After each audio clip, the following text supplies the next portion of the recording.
The credit card slid across the plastic table and stopped inches from the woman's hand, just as the transit police officer said, "Ma'am, you can't stay here." The officer's voice echoed under the concrete ceiling of the commuter station, sharp and impatient. The late afternoon crowd slowed, instinctively sensing tension. Shoes scuffed. A train roared past underground, the sound vibrating up through the floor like distant thunder. The woman didn't look up right away. She tightened her arm around the small girl pressed against her side.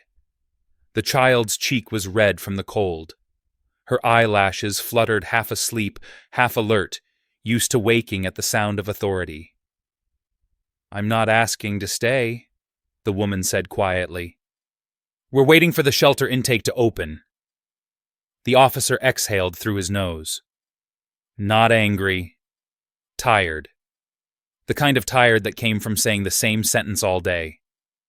"You can wait outside. Station rules." That was when the card appeared. No announcement. No speech. Just a black rectangle pushed forward by a man most people hadn't noticed until that second. He was standing slightly apart from the scene coat, unbuttoned despite the cold. Posture relaxed in a way that didn't belong in a place like this. His shoes were scuffed, but not cheap. His eyes were sharp, observant, missing nothing. "Give her a minute," he said. The officer turned. Took him in. Mid to late 50s. Calm. No raised voice. No badge. Just confidence, quiet and immovable. "Sir, this doesn't involve you." The man nodded once like he'd expected that answer. "It does now." He slid the card closer. It tapped lightly against the table, a soft sound that somehow cut through the noise of the station. The woman finally looked down. Her eyes widened, then hardened. "I don't want trouble," she said. Her voice wasn't pleading, it was defensive, protective. "We didn't steal anything." The man met her gaze. Held it. "This isn't charity," he said, "and it's not a trick." The officer shifted his weight. "Sir, if you're offering money, you need to move along." "It's not money," the man said. "It's time." That made the officer pause. The woman stared at the card like it might explode. Her fingers didn't move. Her daughter stirred, eyes opening now, dark and wary. The girl looked at the officer, then at the man, then back to her mother. "Mom," she whispered, "are we in trouble?" "No," the woman said instantly, too fast. She pressed her lips to the child's hair. "We're okay." She looked back at the man. "Why?" The question was blunt. No gratitude, no awe, just suspicion earned the hard way. The man glanced around the station, the cracked tile, the flickering light above the vending machines, the security camera humming softly in the corner. "Because everyone here has already decided who you are," he said. "I haven't." That landed heavier than he intended. The woman's jaw tightened. For a split second, something raw flickered in her eyes. Pride, anger, shame, all braided together. "I didn't ask anyone to decide anything," she said. "I know," he replied. "That's the point." The officer cleared his throat. "Sir." The man reached into his coat and pulled out a folded piece of paper. He didn't wave it, didn't shove it forward. He simply placed it on the table beside the card. The officer glanced down, then froze. His posture changed. Shoulders back, voice careful now. "Understood," he said after a beat. He looked at the woman.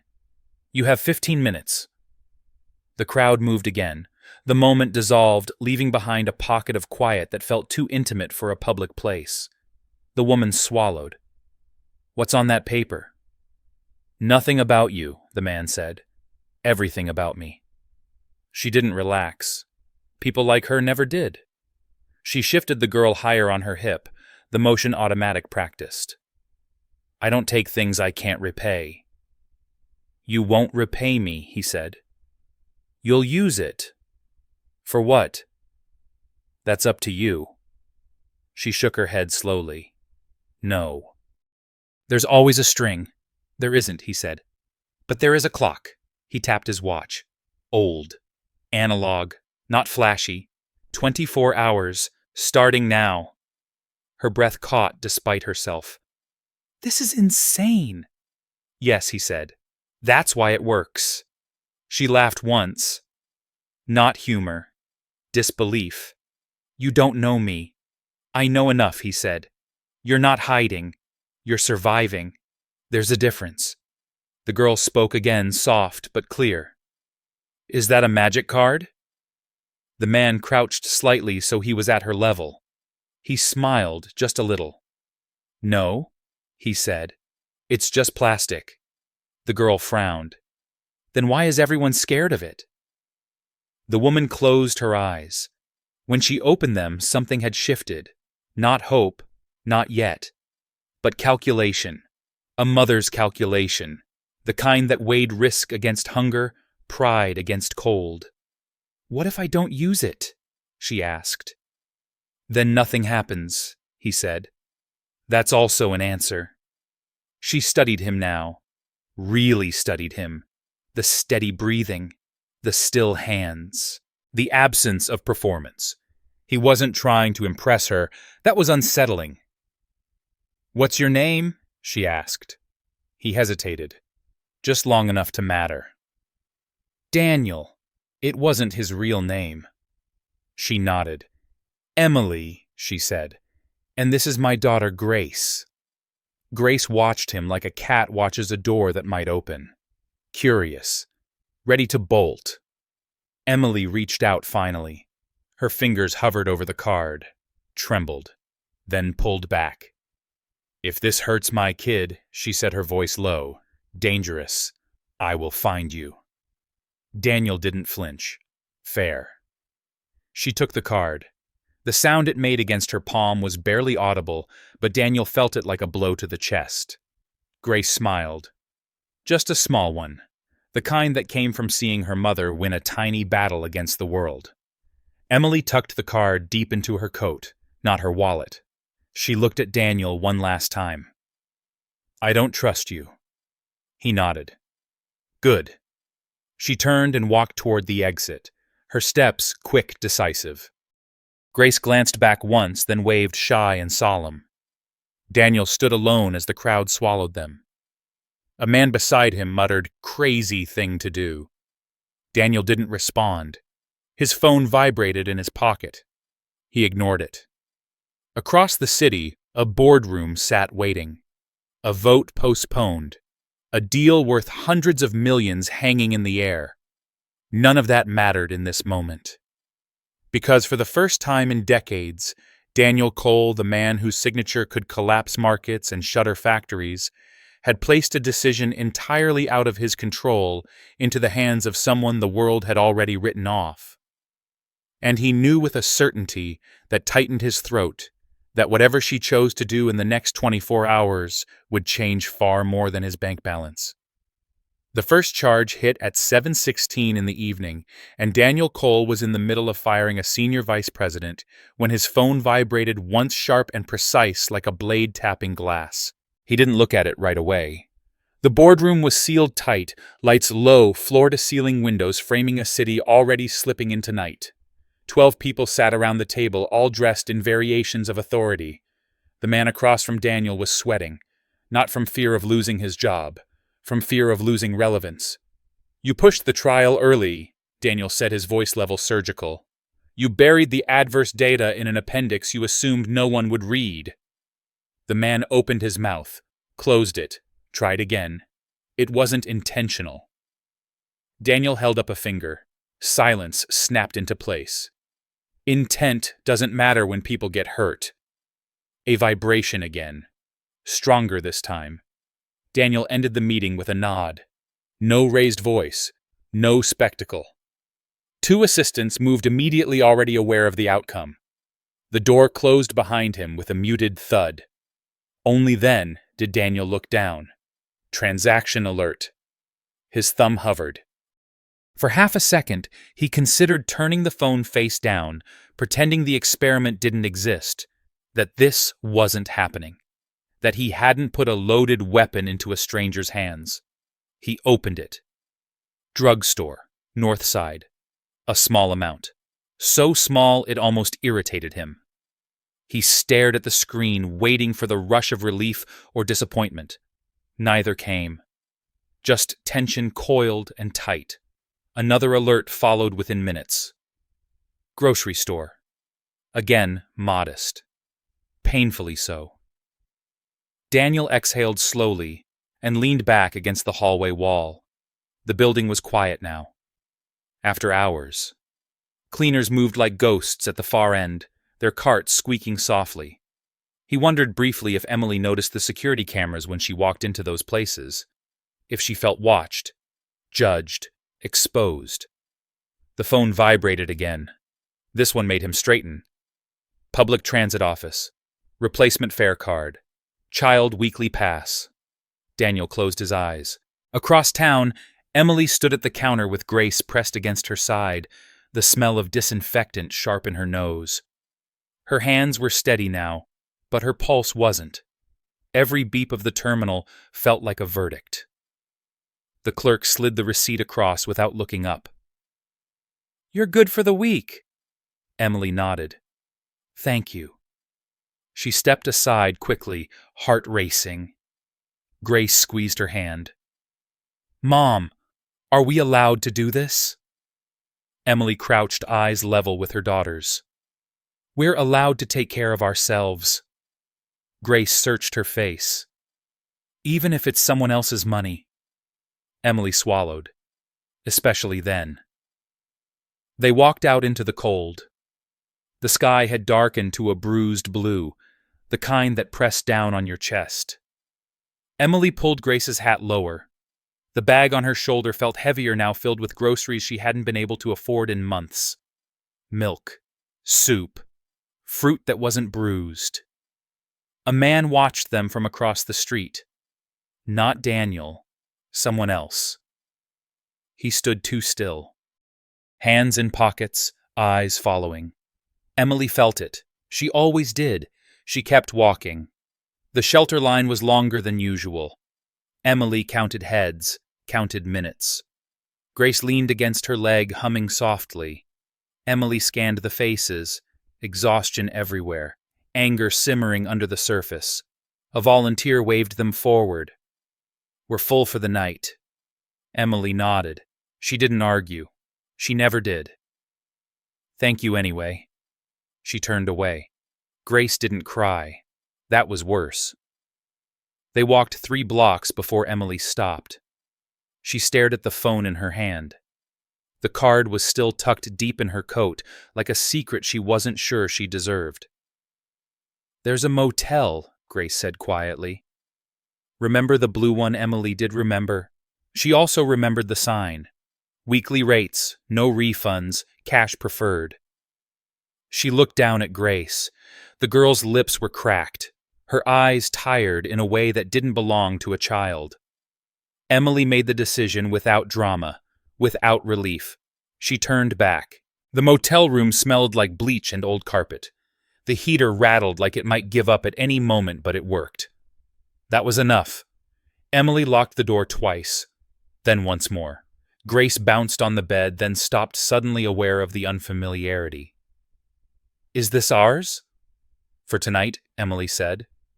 Grace nodded, accepting the temporary truth the way children did. She kicked off her shoes and curled under the thin blanket, eyes already drooping. "Mom." "Yes. Are we bad people?" Emily sat on the edge of the bed. She smoothed Grace's hair back, slow and careful. "No." Grace considered that. "Okay." She was asleep within minutes. Emily stood alone in the small room, the hum of the heater filling the silence. She pulled the card out now, held it between her fingers. The black surface caught the dim light. Power, choice, danger. She didn't sleep. Neither did Daniel. At 11:30, another alert came through. Motel. 1 night. Daniel stared at the amount. Not high, not low. Reasonable. Thoughtful. His chest tightened. He poured a glass of water and stood by the window of his office, watching headlights crawl along the freeway below. He thought of the way Emily had looked at the card. Not hungry. Afraid. His phone rang. Unknown number. He answered. "You need to shut it down," said a woman's voice. Calm, controlled, legal. "Shut what down?" Daniel asked. "The card," she said. "I saw the alert. Someone flagged it." Daniel closed his eyes. "It's my account." "That's not the point," she replied. "You put a live financial instrument into an uncontrolled environment. If this leaks, it becomes a liability. Not just for you, for the company." Daniel pictured Grace asleep under a thin blanket. "It already leaked," he said. "Just not the way you think." A pause. "This isn't like you." "I know. You're exposing yourself." Daniel smiled, just barely. "No. I'm exposing the system." Another alert buzzed. "Donation. Small. Anonymous. Shelter Support Fund." Daniel's throat burned. Across the city, Emily folded the receipt and slid it into her pocket. The volunteer at the desk had looked up then, had smiled. "Thank you," she'd said, surprised. Emily hadn't stayed to explain. She sat on the edge of the motel bed, now watching Grace breathe. She pressed her forehead to her hands. "This isn't mine," she whispered into the quiet. "This isn't mine." But the choice was. Daniel watched the final alert fade from his screen. Midnight passed without ceremony. The city breathed. The experiment was no longer theoretical. He realized then that whatever happened next, there was no clean ending. No return to before.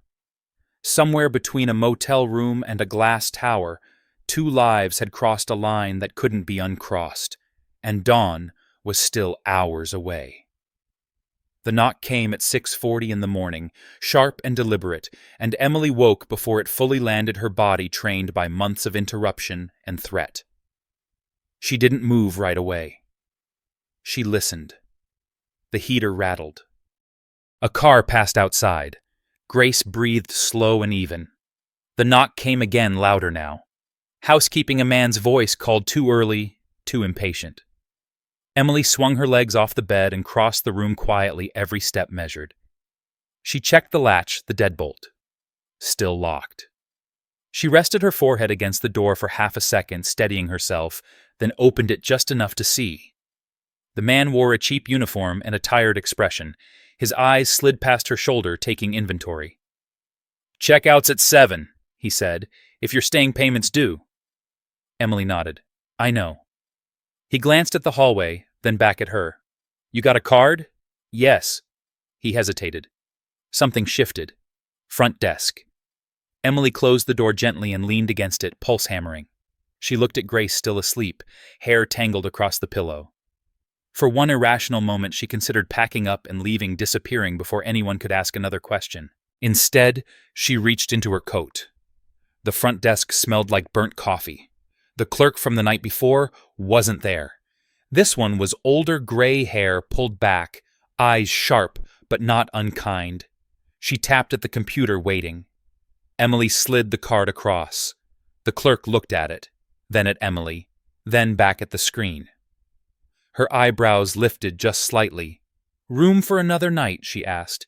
"Yes," Emily said. The clerk nodded. No comment, no judgment. She ran the card and slid it back. "Breakfast ends at 8. Thank you." Emily turned away, heart pounding, every nerve lit. She felt watched even as she crossed the lobby alone. Back in the room, Grace was sitting up, rubbing her eyes. "Mom, is it morning?" "It is," Emily said. She forced a smile. "We have real cereal today." Grace's face lit up, then dimmed just as fast. "Are we leaving?" Emily knelt in front of her. "Not today." Grace considered this, then nodded with the solemn trust only children had. "Okay." Across the city, Daniel Cole stood in the shower longer than usual, letting the water beat against his shoulders, trying to scrub away a feeling he couldn't name. He hadn't slept.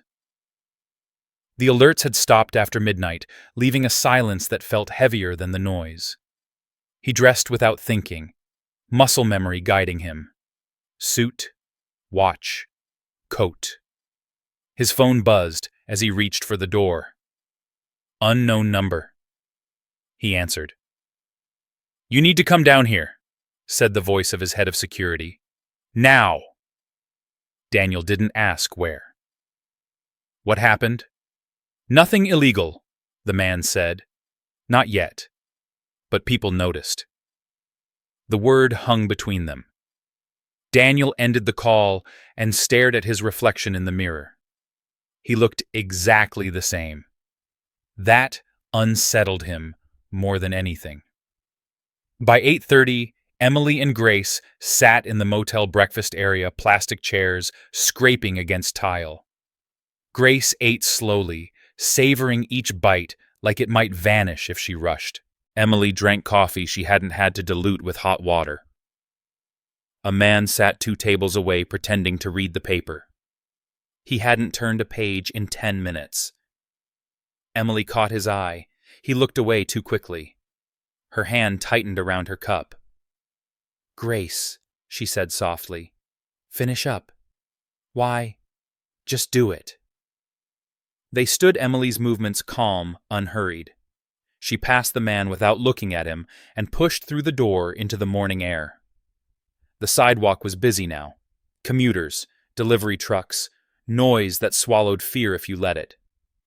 Emily walked 3 blocks before she felt it again, that prickle between her shoulders. A voice behind her. "Ma'am." She stopped. 2 men stood there now. Not police, no uniforms, clean jackets, too clean. One of them smiled. "Can we talk for a minute?" Emily's mind raced. She pulled Grace closer. "About what?" "About the card." Her chest tightened. "I don't know what you're talking about." The man chuckled softly. "You do." Grace looked up. "Mom." "It's okay," Emily said automatically, though nothing was okay. "What do you want?" The second man stepped forward. His voice was polite, practiced. "We represent some people who are very concerned about potential misuse." Emily laughed sharp and humorless. "Misuse? I bought food." "We know," the first man said. "We also know you made a donation." Emily's breath caught. "That's not illegal." "No," he agreed. "But it's unusual." She squared her shoulders. "I didn't steal it."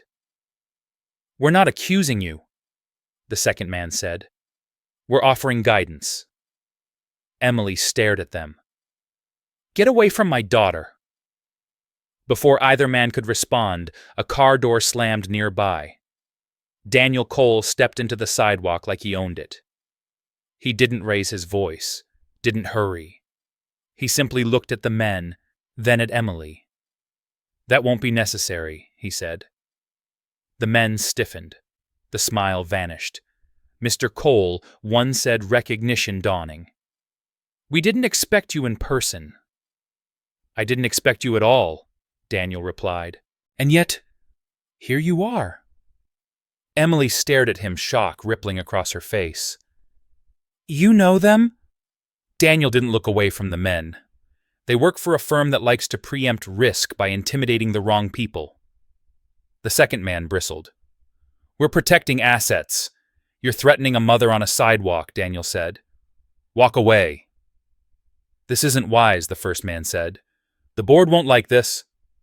Daniel's smile was thin. "They already don't like me." The men exchanged a glance, recalculating. Then they stepped back, retreating with forced politeness. When they were gone, the street noise rushed back in. Emily let out a breath she hadn't realized she was holding. Her hands shook now, the adrenaline finally crashing. "What was that?" Daniel turned to her. His expression was unreadable. The cost of doing things without permission. "You said there were no strings." Emily said, anger cutting through fear. "You said no one would touch us." Daniel nodded. "I was wrong about the reach. Not about the intent." Grace tugged at Emily's sleeve. "Mom, is he the magic card man?" Daniel crouched, meeting her eyes. "No magic," he said gently. "Just noise." Emily crossed her arms. "You put us in danger." Daniel met her gaze fully now. I put myself in danger first. She searched his face looking for the lie. She didn't find it. That didn't make it better. What happens now? She asked. Daniel glanced down the street. Now you decide if you're done. Emily laughed brittle. You think I can just walk away? Yes, he said. You can. And I'll shut it down. Grace looked between them. If we walk away, do we go back to the station? Emily closed her eyes. Daniel's voice softened. No. Emily opened her eyes again, resolve settling in. Then I'm not done. Daniel nodded once. Respect flickered there brief and bright. Good. His phone vibrated. He ignored it. Emily took Grace's hand. Where are we going? Daniel gestured toward the waiting car. Somewhere public. Somewhere with cameras. Somewhere no one gets to decide who you are except you. Emily hesitated, then nodded. She opened the car door and helped Grace inside. As they pulled into traffic, Daniel watched the city unfold through the window. He felt the weight of 100 unseen eyes, the machinery of power shifting gears grinding. The 24 hours were only half over, and the real test hadn't even begun. The car stopped in front of a low brick building with a glass entrance and a flag snapping hard in the morning wind, and Emily felt her stomach drop when she read the sign, Department of Family Services. She didn't move. Her hand tightened around Grace's. The child sensed it instantly, her small body stiffening. Mom, she whispered. Are they taking me? Daniel cut the engine but stayed seated. He didn't look at the building right away. No one is taking anyone, he said. His voice was steady, but there was an edge under it now, something sharpened by consequence. Emily shook her head. You said somewhere public. You didn't say this. This is public, Daniel replied. And it's the only place where people like those men from earlier lose their leverage. Emily's breath came shallow. Every instinct screamed danger. You don't bring a family like mine here unless you're ready to lose them. Daniel finally turned to her. I didn't bring you here to report you. I brought you here to file a record. Grace looked up at him, eyes wide. What's a record? It's proof, Daniel said gently, that you're visible. Emily laughed once sharp. Visible is what gets people like us hurt. Only when someone else controls the story, Daniel said. Today you do. They sat in silence for a long moment. The building loomed. People went in and out. No one looked twice at the car. Emily closed her eyes. She saw the men on the sidewalk, the motel door, the shelter line. She opened them again. Fine, she said. But if this goes wrong, I won't be quiet about it. Daniel nodded. I wouldn't expect you to be. Inside, the air smelled like paper and disinfectant. A security guard glanced up bored, then straightened when he saw Daniel. Recognition flickered quickly masked. He nodded and waved them through without a word. Emily noticed everything. They were ushered into a small conference room with a glass wall. A woman in her 40s entered a minute later carrying a tablet and a legal pad. Her suit was plain. Her eyes were sharp. I'm Karen Alvarez, she said, case intake supervisor. Emily's shoulders tensed. I didn't request intake. Karen smiled, not unkindly. You didn't need to. Daniel took a seat but didn't speak. Karen looked at Emily. You've been flagged by 3 different shelters in the last 6 months. Not for neglect, for persistence. You show up on time, you follow rules, you leave quietly. Emily said nothing. Karen continued. That usually tells me 2 things. 1, you're exhausted. 2, you're trying very hard not to disappear. Grace swung her legs under the chair, listening. This isn't a removal meeting, Karen said. It's documentation. Protection. If anyone tries to push you around again, there's a file that says you're engaged, compliant, and actively seeking stability. Emily's voice was low. and the card, Karen glanced at Daniel, then back. That's not my jurisdiction. Emily turned to Daniel. You told them. I told them you exist, Daniel said. That's different. Karen slid a form across the table. This just records that you're temporarily housed and seeking assistance. No judgments, no commitments. Emily stared at the paper. Her hand hovered. Grace reached over and placed her small palm on Emily's wrist. It's okay, Mom, she said softly. Emily swallowed and signed. When they left the building, the sky had cleared. The light was sharper now, unforgiving. Emily felt hollowed out and strangely lighter at the same time. Daniel checked his phone. Messages stacked like debris, missed calls, alerts. One notification caught his eye and stayed there. Emergency board session scheduled. He pocketed the phone. They walked 2 blocks to a diner that looked like it hadn't changed since the 1970s. Vinyl booths, chrome trim, the smell of bacon clinging to everything. Emily hesitated at the door. We can't afford this. Daniel held it open. Today you can. They slid into a booth. Grace pressed her nose to the menu, eyes wide. Pancakes, she breathed. Emily nodded. 1 order, to share. Daniel didn't correct her. The waitress came over, pad ready. She glanced at Emily, then at Grace, then at Daniel. Something in Daniel's posture made her straighten. What can I get you? Daniel spoke first. Pancakes, eggs, coffee, milk. Emily opened her mouth, closed it. The waitress nodded and walked away. Emily leaned back, crossing her arms. You're not who you said you were. Daniel met her gaze. I told you enough. You let men follow us. You have people in that building. You're not just a guy with a card. No, Daniel said quietly. I'm not. Grace looked between them. Are you famous?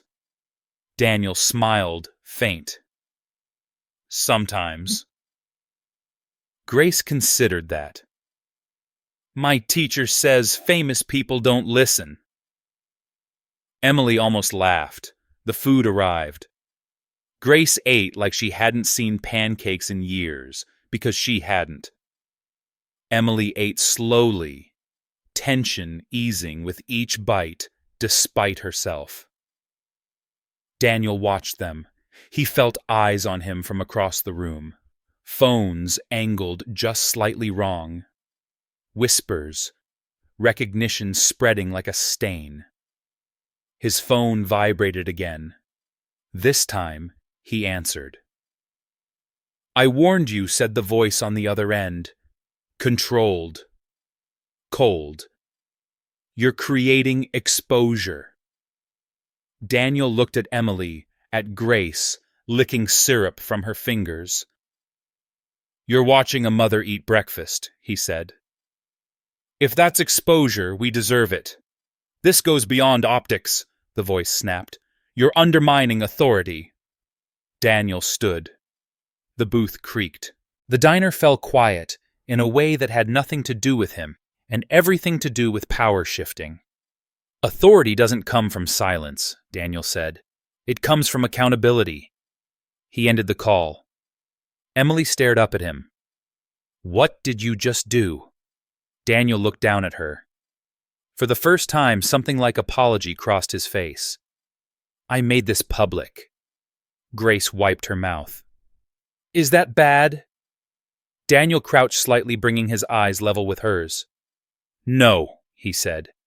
It's louder. Outside, sirens wailed somewhere distant. Phones buzzed across the diner as news alerts rippled outward. Emily followed Daniel's gaze to the television mounted in the corner. A headline scrolled across the bottom. Major pharmaceutical executive cancels board meeting amid controversy. Emily's breath caught. She looked back at him slowly. Executive. Daniel didn't correct her. The room felt smaller now. Charged. What's your real name? Emily asked. Daniel straightened. His voice was calm, but there was steel under it now, unmistakable. You'll hear it soon enough. He slid back into the booth. The pancakes were half gone. Grace was smiling. Emily's pulse thundered. Whatever she'd stepped into, it was bigger than a card, bigger than 24 hours, and it was already out of her hands. By the time they left the diner, the city already knew Daniel Cole was no longer following the script. Emily felt it in the air, in the way people stared a second too long, in the way phones were no longer angled discreetly but openly raised, in the way a man in a delivery jacket whispered Daniel's name like a rumor passing mouth to mouth. Grace sensed it too. She stayed close now, fingers wrapped tight around Emily's coat sleeve, eyes scanning faces with a seriousness that didn't belong to her age. They walked 3 blocks before Daniel stopped in front of a public library, its stone steps wide, and exposed the American flag hanging heavy above the doors. "Inside," he said. "Quiet. Cameras. Witnesses." Emily didn't argue. She was past that. She was running on instinct now, the same instinct that had kept her daughter fed and alive when logic failed. The library smelled like dust and paper, and something almost holy. Sunlight filtered through tall windows, catching motes in the air.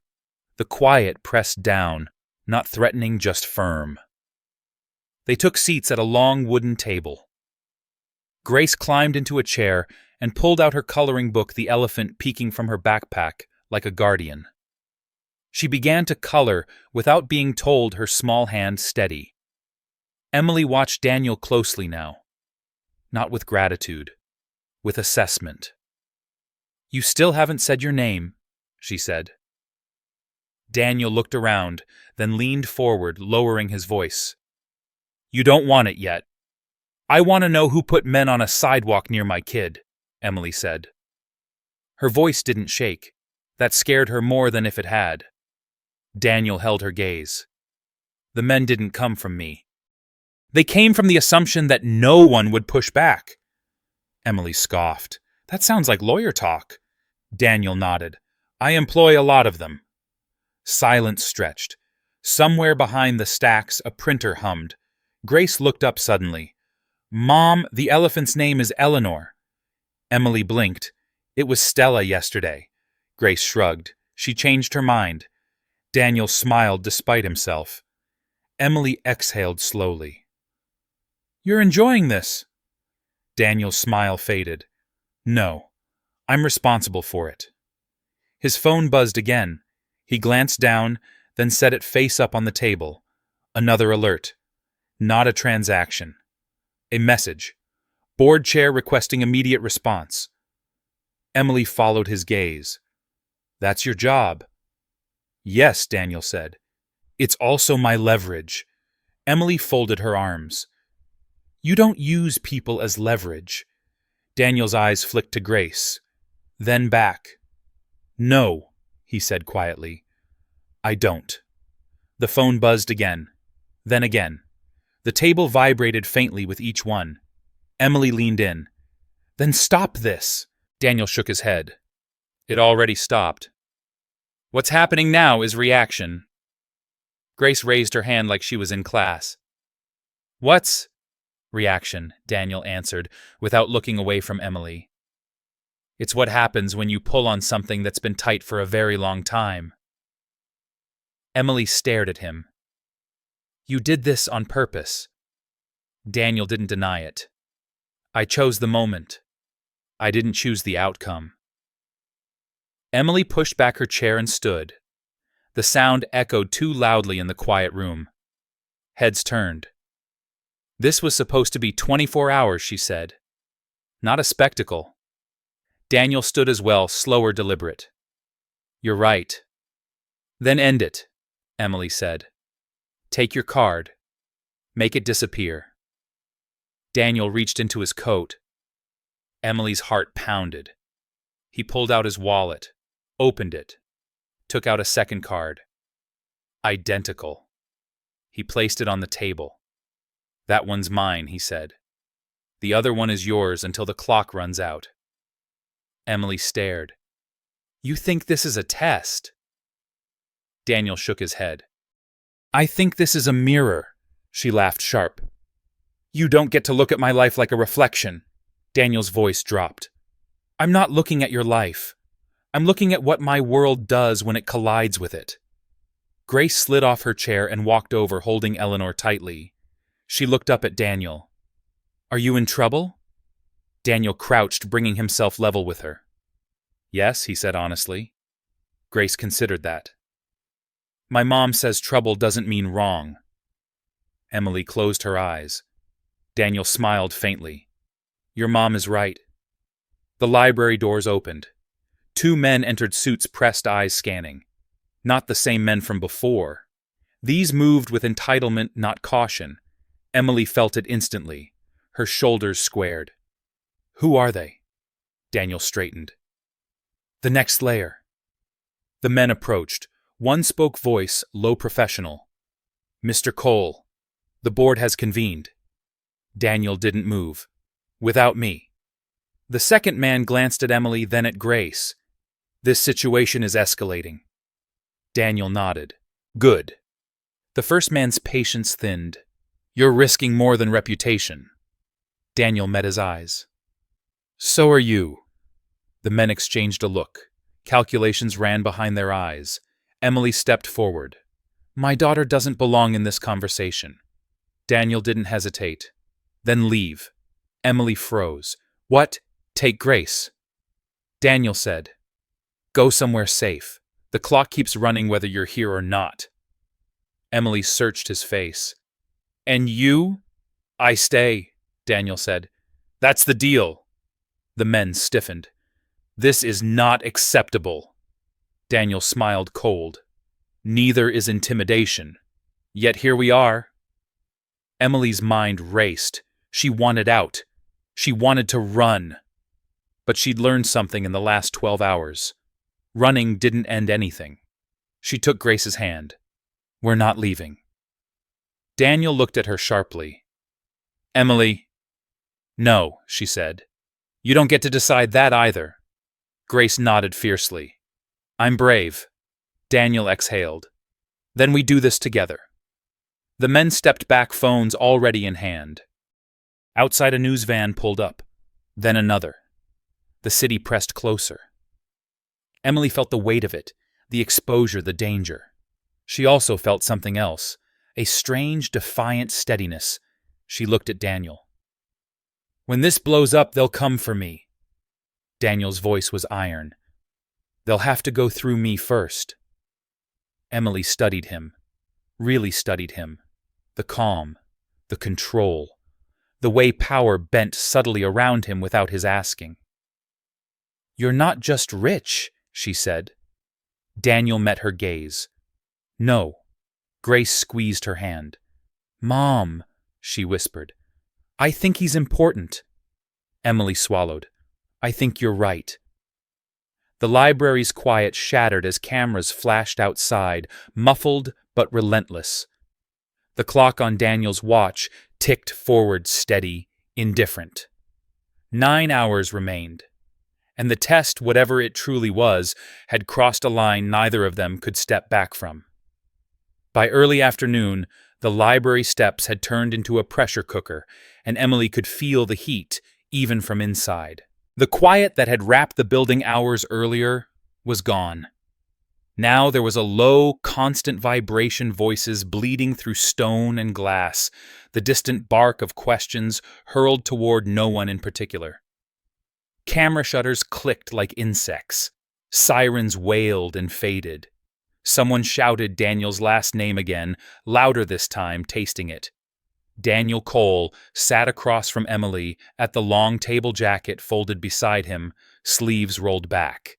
His posture hadn't changed, but something in his eyes had sharpened. Not panic. Calculation. The kind that came from being cornered by people who believed they still owned you.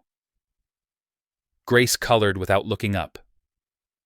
Eleanor the elephant propped beside her, its stitched smile calm in a room that was anything but. They're not going to leave, Emily said quietly. No, Daniel replied. They're waiting for me to move. And if you don't, Then they'll try to move you. Emily's jaw tightened. I won't let them.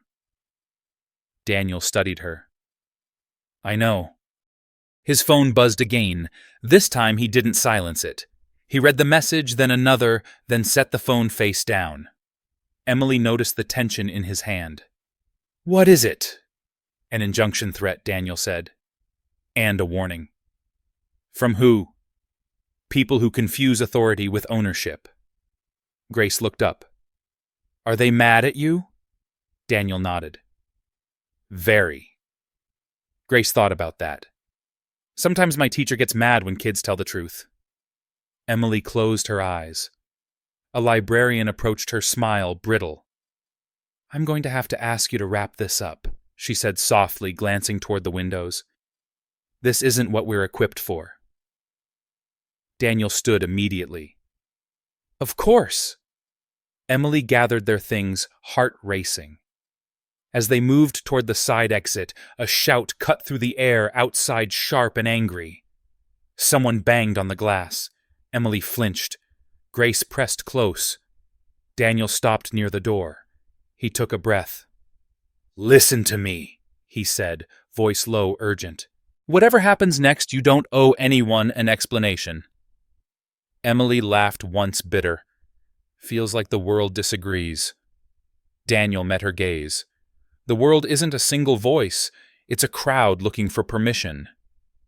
He opened the door. The noise hit them like a wall. Questions flew. Accusations. Phones shoved forward.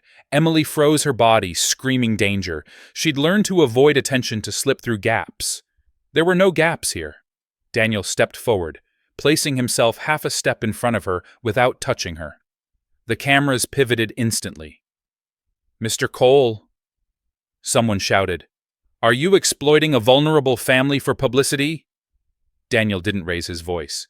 He didn't answer. Another voice. Is this a distraction from the board investigation? Emily's chest tightened. Daniel. He turned slightly, just enough to meet her eyes. Trust me. She didn't know why she did, but she nodded. A man in a gray suit pushed forward. You need to step aside. This is unsafe. Daniel looked at him. For whom? For the child, the man snapped. Emily surged forward. Don't you dare use my daughter! The cameras swung toward her. The crowd murmured. Daniel felt it then. The shift, the moment the story cracked open. Emily's face was flushed eyes, fierce hands, shaking but steady. She didn't look like a victim. She looked like a line you didn't cross. Daniel spoke, voice calm, carrying. She doesn't need protection from the truth. That was when Emily did something Daniel hadn't anticipated. She reached into her coat. The crowd inhaled as one. Emily pulled out the card. She held it up, not like a prize, but like evidence. This, she said, her voice clear, despite the chaos, is not a gift. It's not a stunt. It's not leverage. The reporters leaned in. Microphones surged. It's a clock, she continued. And I decide how it runs. Daniel's breath caught. Emily looked down at Grace. Sweetheart, do you remember what we talked about? Grace nodded solemnly. Helping where it hurts. Emily turned back to the crowd. I'm not buying things today. A ripple of confusion passed through the press. I'm not booking a hotel. I'm not shopping.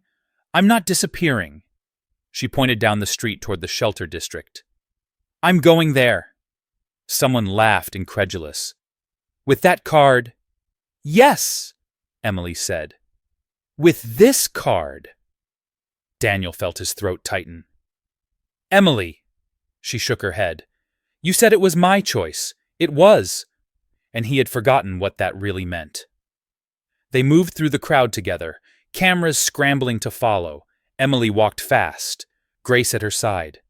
Daniel a half step behind, eyes scanning, mind racing. At the shelter, chaos reigned as it always did. Lines, shouting, a volunteer arguing with a supplier. When Emily stepped forward, the noise stalled. People stared. Emily approached the front desk. The volunteer recognized her and frowned. Emily, we don't have space. I know, Emily said. I'm not asking for space. She slid the card across the counter. I'm asking what you need. The volunteer blinked, looked at the card, looked at Daniel, then back at Emily. We need food, medical supplies, blankets. We need a generator fixed that's been broken for months. Emily nodded. Write it down. The room buzzed. Phones were out. The card beeped again and again, transactions stacking, not reckless, not flashy, purposeful. Daniel watched it happen, each alert like a pulse. This wasn't survival spending. This was something else entirely. A man in the line whispered, "Why would she do that?" Emily overheard. She turned. Because I know what it's like to be told there's nothing left. Grace handed Eleanor to a crying woman nearby without hesitation. Daniel felt his chest burn. He hadn't expected this. He'd imagined gratitude restraint, maybe fear. He hadn't imagined defiance wrapped in compassion. Outside, the headlines shifted in real time. Single mother redirects billionaire credit card to fund shelter. Board members' phones exploded. Daniel's rang. He didn't answer. Inside the shelter, a volunteer wiped her eyes. You don't have to do this. Emily met her gaze. Yes, she said. I do. Daniel stepped back, watching a woman the world had dismissed take control of a narrative no one had meant to give her. This was no longer about exposure, or power, or risk. This was about a truth that couldn't be bought or buried. And Daniel Cole, the man who had built his life on control, felt something crack deep in his chest as he realized the most dangerous part of this entire experiment was no longer the card. It was the choice he could no longer take back. The first tear fell before Daniel Cole realized his vision had blurred, landing on the concrete floor of the shelter and darkening it like a small, undeniable confession. He turned his head slightly, as if the movement alone could contain it, but the damage was done. Emily saw it. Not the tear itself, but the way his jaw tightened, the way his shoulders locked for half a breath too long. Power didn't look like that. Control didn't look like that. Around them, the shelter had transformed, not into something orderly or calm, but into something awake. Volunteers moved with urgency instead of apology. A maintenance worker jogged down the hallway with a clipboard and a stunned expression. Someone laughed sharp and disbelieving. Someone else prayed out loud. Emily stood at the intake desk, pen still in her hand, listening as the volunteer read back the list. Food deliveries scheduled, medical supplies confirmed, emergency repairs approved. The generator, dead for months, would be fixed by nightfall. She nodded after each item, her face composed, but inside her chest, everything was shaking. Grace sat on a folding chair nearby, Eleanor the elephant tucked under her arm, watching it all with wide eyes. "Mom," she whispered, "are we in trouble?" Emily knelt in front of her. Her hands were steady now. "No," she said. "We're helping." Grace considered that. "Like when you help Mrs. Turner carry her bags?" "Yes," Emily said. "Exactly like that." Grace smiled and hugged the elephant tighter. A man stepped forward from the line. Mid-40s, weathered face. He smelled like cold air and cigarettes. "Ma'am," he said, voice rough, "you don't know me." Emily met his eyes. "I know enough." He swallowed. "I've been here 3 weeks. They told me to come back tomorrow." Emily glanced at the volunteer. "He comes back tonight." The volunteer hesitated, then nodded. "He comes back tonight." The man's shoulders sagged, relief collapsing him inward. "Thank you," he whispered. Emily watched him step away, stunned by his own survival, and felt something settle inside her. Not pride, resolve.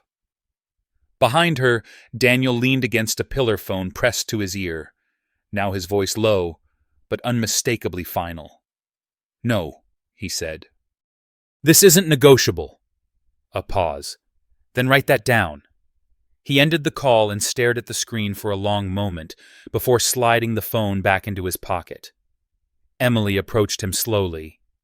You don't have to stay. Daniel looked at her. His eyes were red, but his voice was clear. I'm not going anywhere. She studied him. You're bleeding money. He almost smiled. I've bled worse things. Outside, the crowd pressed closer. News vans idled. The story had outrun itself, now mutating reframing. Daniel knew the headlines would harden by nightfall. Reckless executive. Rogue billionaire. Dangerous precedent. He didn't care. A woman pushed through the shelter doors breathless.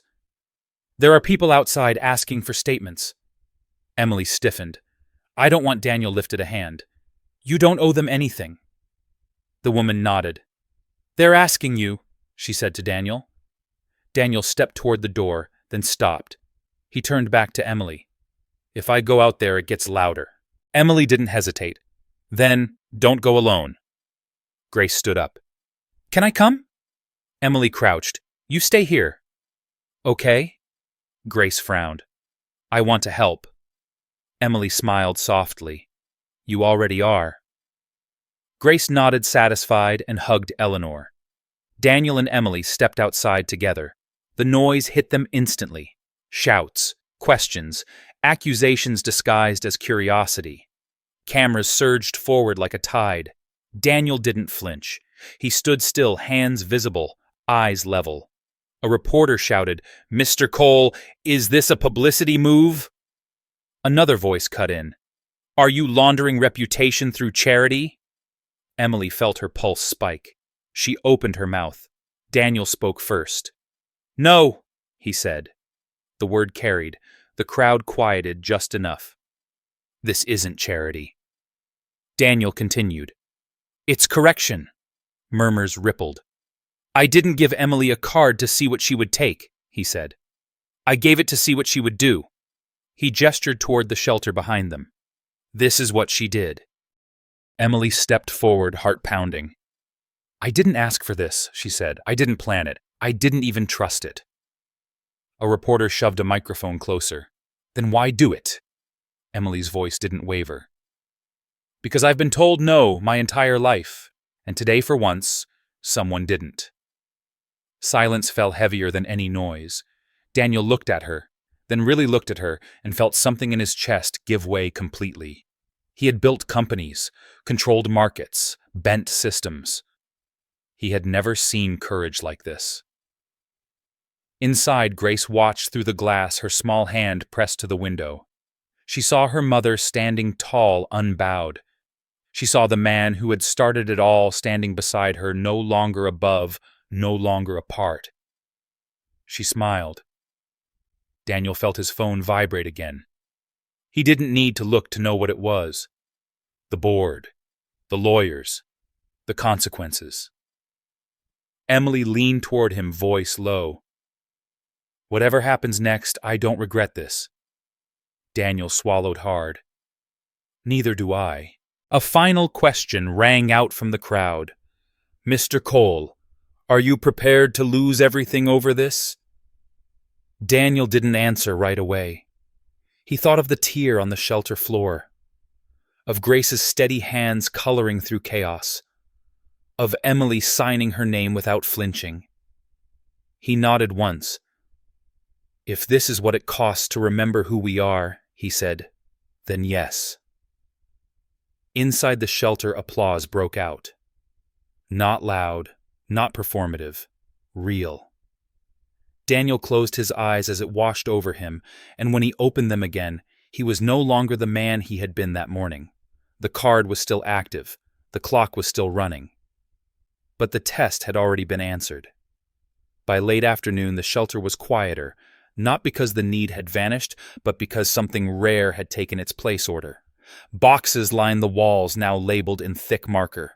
Medical supplies stacked neatly instead of scattered.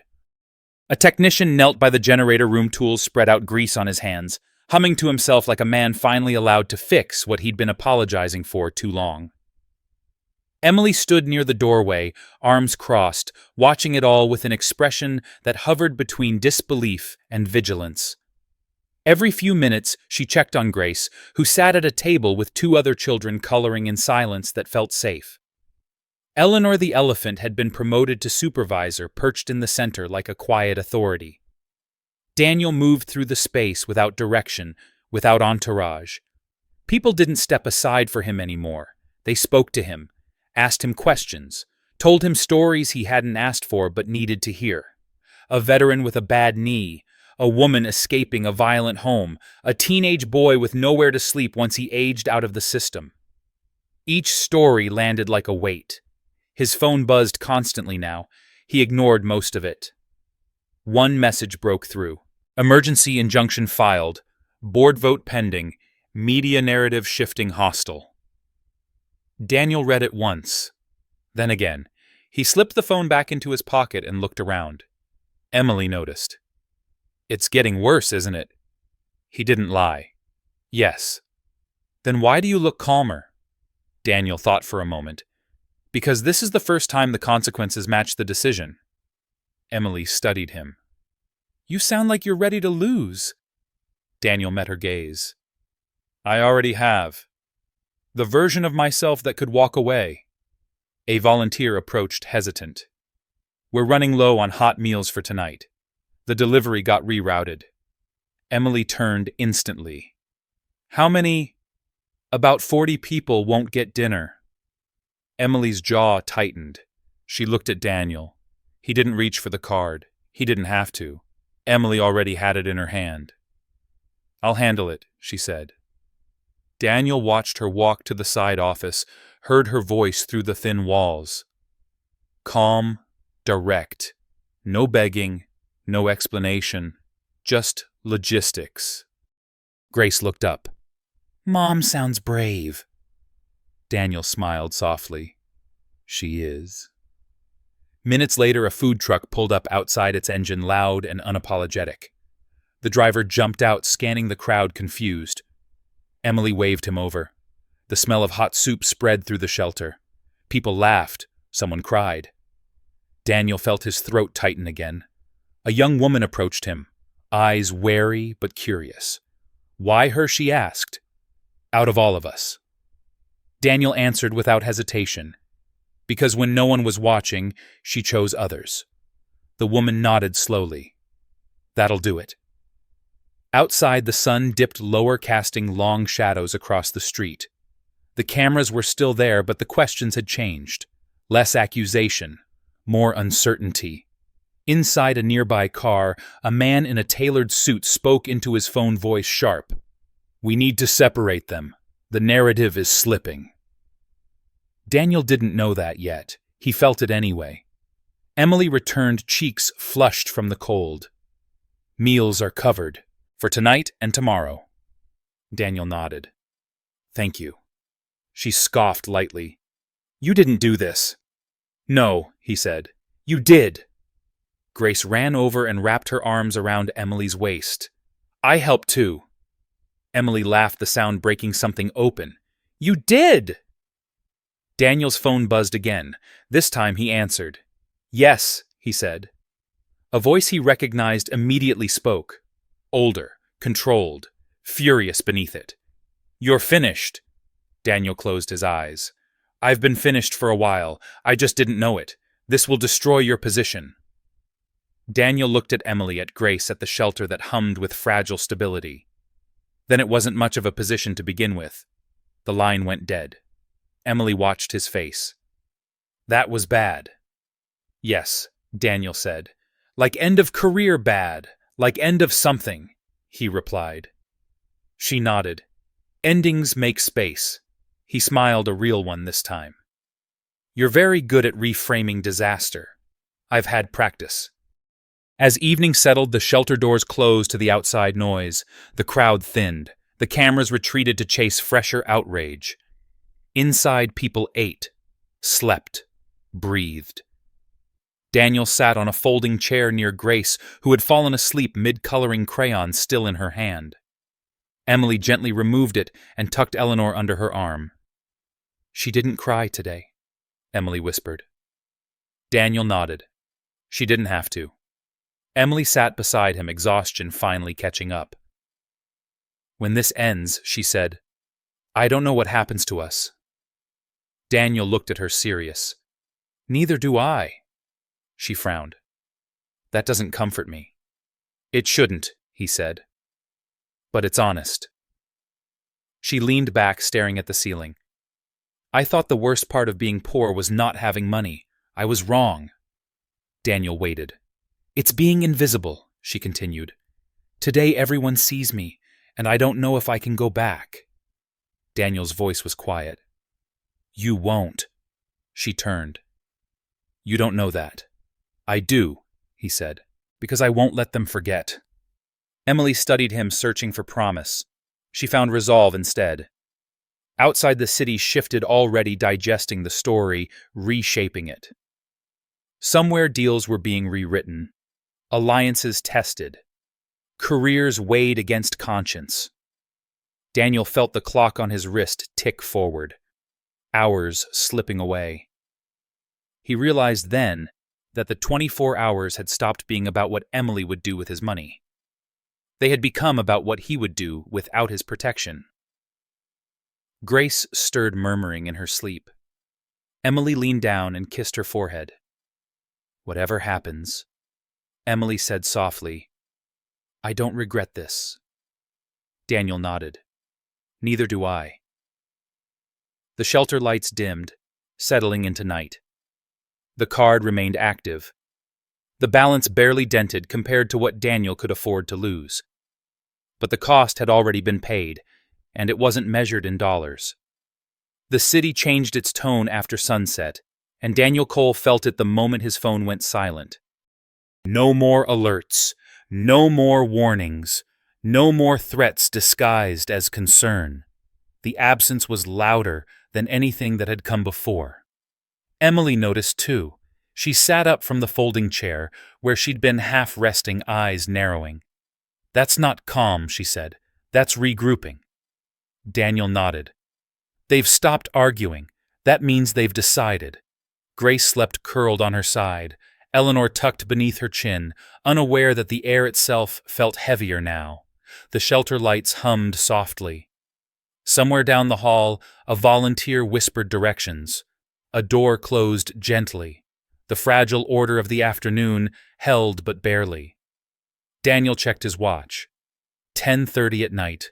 Less than 2 hours left. What happens at the end? Emily asked quietly. Daniel didn't answer right away. He looked around the room, committing it to memory. The chipped paint, the mismatched chairs, the people sleeping in careful, guarded positions as if the floor itself might betray them. At the end, he said finally, the card stops working. Emily swallowed. And after that, Daniel said everything they've been holding back comes down at once. As if summoned by his words, the shelter's front door opened. Not violently, not rushed, just firm enough to command attention. 3 people stepped inside. 2 men, 1 woman, all in dark coats, all calm. Too calm. The woman spoke first. Mr. Cole. Daniel stood. You're late. She smiled thinly. You forced our hand. Emily moved instinctively closer to Grace. We're not here for the child, the woman said smoothly. Or for her mother. Daniel's voice was ice. Then you're in the wrong building. The man to her left stepped forward. This ends tonight. Daniel met his eyes. It already did. The woman glanced around, taking in the shelter, the boxes, the sleeping bodies. Her expression flickered just briefly. Calculation. You've made your point. No, Daniel said. She did. Emily's jaw tightened. If you're here to threaten us, the woman raised a hand. We're here to separate variables. Daniel laughed once. Soft. You still think that's possible? She turned to him. You've compromised the board. Investors are spooked. The press is circling. You can still contain this. By walking away, Daniel said. By disavowing, she corrected. By making it clear this was a personal lapse. A moment, not a precedent. Emily felt something cold settle in her stomach. You want him to pretend none of this mattered. The woman's gaze slid to Emily. I want him to survive. Daniel didn't hesitate. Then you don't know me at all. The man on the right shifted. You're outnumbered. Daniel nodded. I always have been. The woman's patience thinned. This is your final opportunity. Daniel looked down at his watch. 11:36. He took a breath deep and steady. You're right about one thing he said. This does end tonight. Emily's pulse spiked. Daniel. He held up a hand. Trust me. He reached into his coat. The room tensed. He pulled out his phone. I scheduled something earlier today, Daniel said. A contingency. The woman frowned. What kind? Daniel tapped the screen once. Outside, the sound came like distant weather, then closer, then unmistakable. Voices, many of them. The shelter doors burst open again, this time with urgency. A volunteer rushed in, eyes wide. There are people outside, dozens, families, veterans, they're lining up. The woman's face drained of color. What did you do? Daniel's voice was steady. I told the truth. Emily stared at him. You called them. I opened a door, Daniel said. They walked through. The man stepped forward angrily. This is chaos. Emily moved before she could stop herself. She stood between them and Daniel's shoulders squared. This is what happens when you ignore people long enough. Grace stirred, waking at the noise. She sat up, blinking. Mom. Emily knelt instantly. It's okay. Grace looked around, sensing tension. Are we losing? Daniel crouched beside her. His voice was gentle. No. We're finishing. Outside, the crowd grew. Not shouting. Waiting. The woman backed toward the door, eyes darting. You've crossed a line. Daniel met her gaze. I erased one. She turned and left the men following, their confidence shattered. Silence fell again, broken only by the distant murmur outside. Emily exhaled shakily. You planned this? Daniel nodded. I planned for resistance. She studied him. You knew they'd come. Yes. And you still did it. Yes. Grace yawned.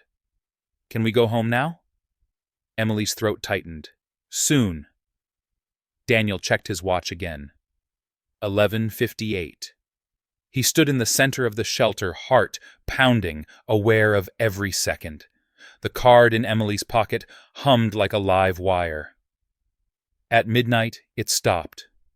No alert, no drama. Just silence. Emily felt it.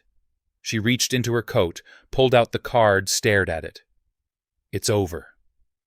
Daniel nodded. The clock ran out. Emily looked up, and now Daniel took a breath deeper than any before. Now they can't say this was about money. Outside, the waiting crowd surged forward, not violently, but with need. Volunteers moved to open doors wider. The system strained, but it didn't break. Grace stood and hugged Eleanor. I think tomorrow will be different. Emily kissed the top of her head. I think you're right. Daniel watched them, chest-tight, eyes burning. He had given away a card. What he had taken instead was something no balance sheet could contain.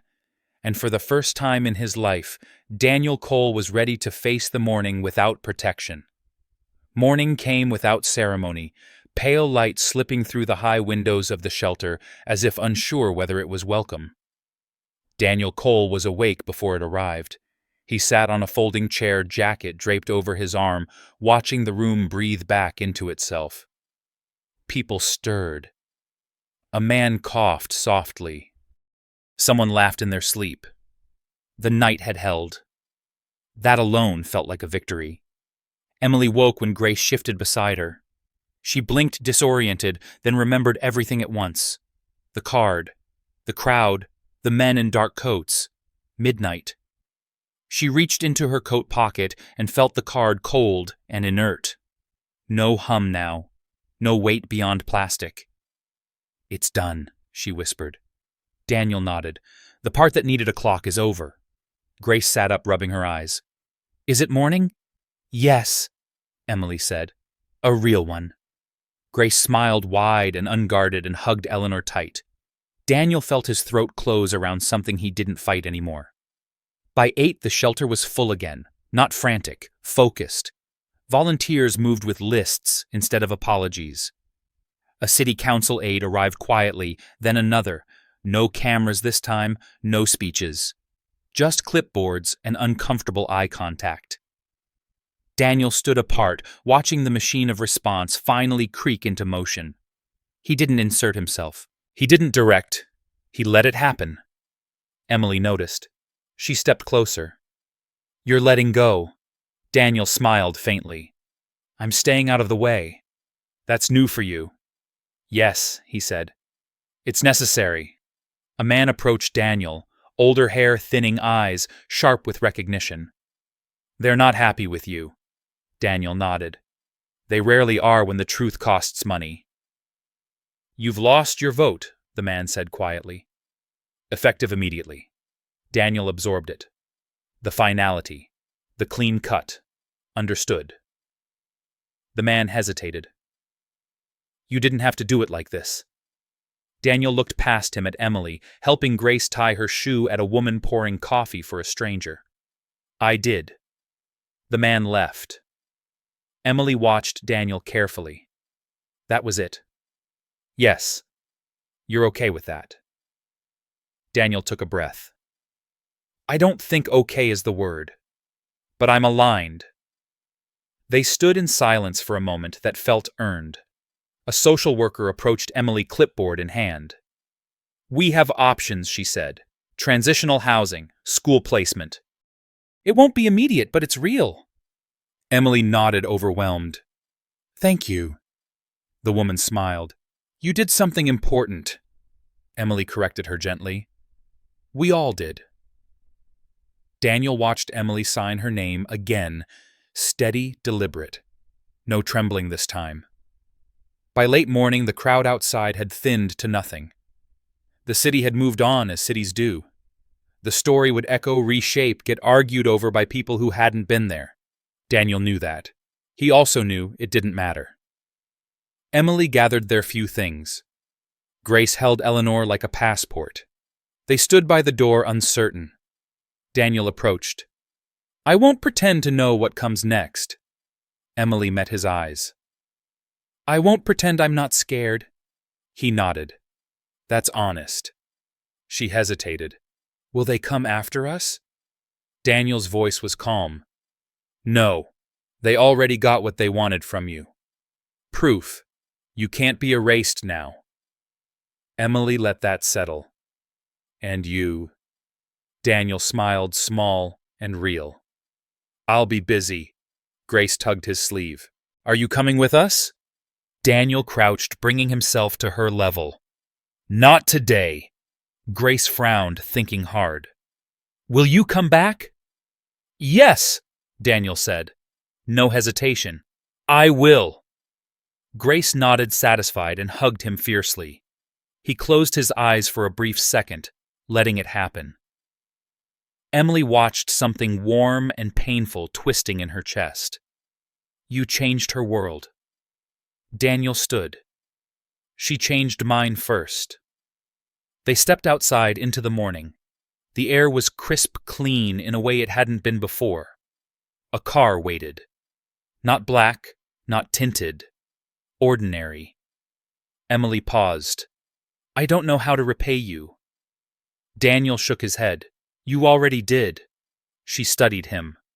"By spending your money." "No," he said. "By spending your courage." The car door closed. Grace waved through the window Eleanor pressed to the glass.